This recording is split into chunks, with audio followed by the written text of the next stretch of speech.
In today's video, I'm going to teach you how to disconnect Google Calendar from Otter.ai. If you no longer want Otter.ai connected to your Google Calendar, this is a quick process and it only takes a moment once you know where to look. Disconnecting the calendar can be useful if you want to stop automatic meeting syncing, remove calendar-based access, or simply clean up the apps connected to your Otter account. To get started, go to your Otter.ai home dashboard. This is the main landing page you see after signing in, and it's where you can access your account tools, settings, and connected services. Before moving on, make sure you're signed into the correct Otter.ai account, especially if you manage more than one workspace or profile. Once you're on the dashboard, look over to the left-hand side of the screen. You'll see the main navigation menu there. In that menu, click on Integrations. This section is where Otter.ai stores connections to other tools and services, including calendars and meeting platforms.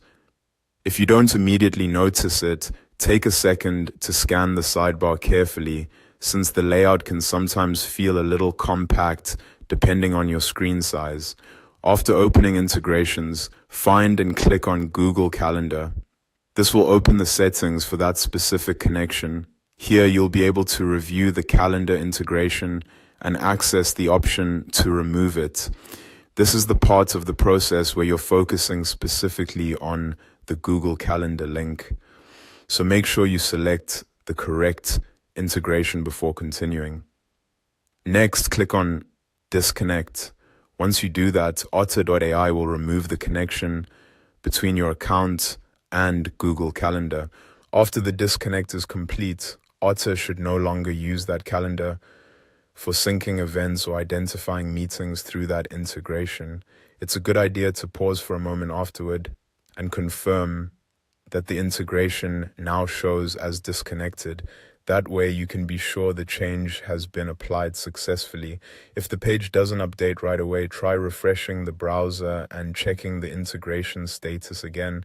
And that's all it takes to disconnect Google Calendar from Otter.ai.